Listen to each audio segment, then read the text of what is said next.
let's talk about the dynamics of human intelligence, because there's many ways that humans can be intelligent.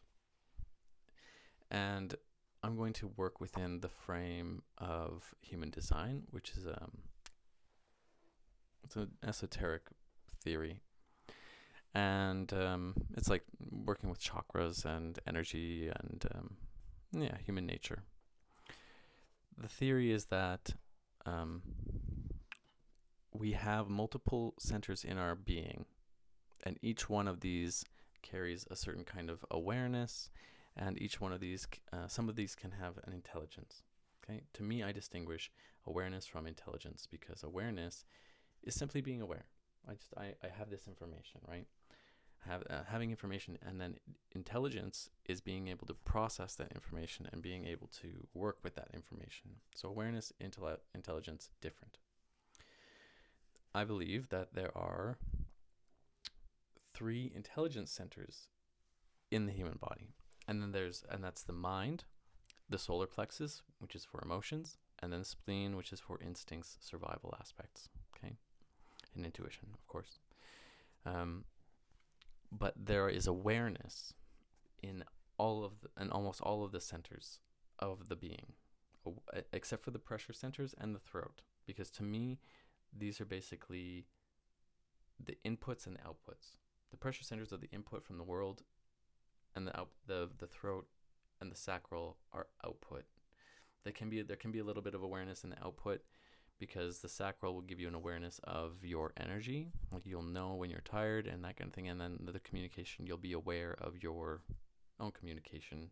So I guess there's some awareness there. Anyways, the pressure center, so much, it's like you don't really experience it so much as awareness. It's more like you are feeling it from coming outside of you in a way. And it's like your sensation of being drawn into curiosity, of asking questions, which is the crown, and then the pressure from the world, which is like kind of get things going, driving you, motivating you to survive, to feel, to work, to do all these things. This pressure, the adrenal glands, right? And that's more of it's a bit of an internal thing, but more of a sensation from outside in. Anyways, we understand, anybody that understands human design understands and that the individual is intended to make decisions from their authority, right? Each person is designed to work from their authority.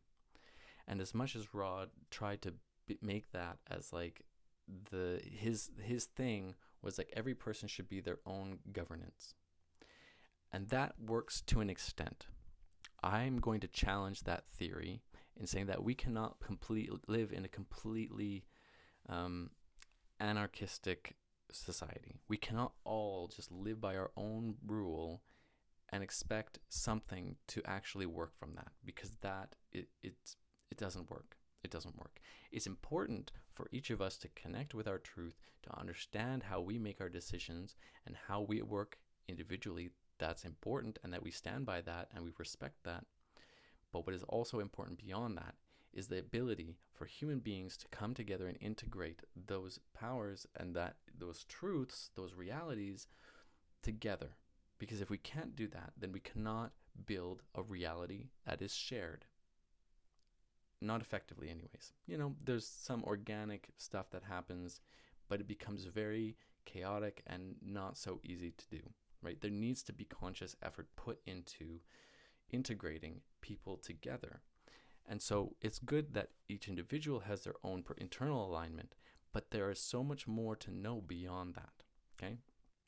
And you may have information about other people, just from you're listening to them, you still hear and see things that are going on, and that you'll integrate that into your decision making as an individual, but you won't always be biased in that. And oftentimes you won't be if you're making decisions from internally, right? Like you're still making decisions from internally, so you're still internally, personally motivated, right? You need to have people that are integrated into this process that are biased and objective and external and not really rooting for any specific person. They're just there to make sure that you And you and you and you and them are all getting the correct thing that they need in the right way, and finding the pathways to achieve that in a collective, holistic way. And if you don't have those people involved in the process, you're going to have a lot of very confused and disordered and chaotic people in the world. And the society is going to be fractured, fragmented, and misaligned. Okay? And this, to me, is the work of the mental projector. The mental projector has that outer authority of the mind. Anybody that has a mind activation could effectively do this, but an individual that has a mind but also another internal authority is very likely going to be biased. The only people that are really truly objective in their processing of information are mental projectors, and in a way reflectors, right? But the thing with the reflector is the reflector doesn't have that dependable fixed intelligence to always process what is happening. They just kind of process it through their life, through their being, and it's a very random kind of thing, right? They're more about the environment as a whole, whereas a mental projector is about you and you and you, and bringing the specifics of each person into alignment, right? And this is our value, really. And it is a very important work, because if we don't have that, we don't have societal integrity. And this is very key going forward on all levels, cultural, governmental, like any level of human existence. And I have to speak for myself personally at this point, at some point here. It's like me, the way that I operate is that, I mean, maybe this is mostly for me because I have there's a gate or a certain activation within human design that I have in my unconscious Mars, which is 45, which is about community leadership. And I believe, and specifically 45.line 6, so this is about a kind of a wise leader of the community, of the tribe.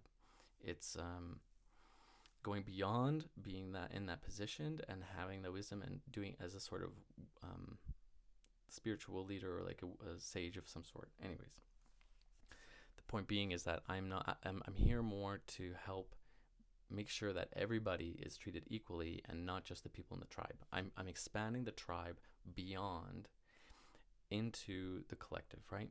And that is the progress that we are looking for in as a collective, as humanity, as human civilization. We need to be integrating more broadly, and we need to be cooperating more broadly, right? The only way we're going to be able to survive on this planet together is if all of the cultures, all the different countries, all the different people come together and work together in a proper way, right? Still respecting each culture, each community, each individual as well. Within those, there's the layers, stacks up. But it has to be on a collective scale. We have to move to a place where we can treat the collective, all of humanity, as the tribe. The ultimate tribe is humanity, okay, right? And that is the perspective that at least I come at this work of managing complex situations. Objectively, I come from that perspective of that leadership, that community leadership aspect, and I very much care about that kind of thing. And so, this is essentially, this video is a bit of a just a dialogue about the structure of human design, of human nature, and society, and where we're going, and mental projectors and personal authorities and external authorities, and all of this kind of put together in one, right? And we need to find our place in the structure, and I believe my place in the structure is to be that objective large community leader. And I don't know how I'm going to turn that into any kind of real work. I could get into politics, but the thing is, I don't think that I am. I think that the way that it needs to go is that things need to kind of collapse before they get to that place where it is ready for me to be able to work in that position. Because as it is now, it is a very cutthroat, brutal, not authentic system, and it is on the verge of collapse anyways. So I don't know. Anyways, the point is that this is my perspective, and that this is how I see the world, and that these are the values that I stand upon, and the things that I care about, and the things that I want to see in the world more, things I want to help develop, and the things that I think that we need. So take that. Thank you for listening. I don't know where to go with it from here, but this is just my perspective and the things that I think we should be paying attention to. And if you resonate with that, feel free to make a comment or send me a message. And I would love to connect with other people that share and empathize with this message. Have a great day, guys. Bye for now.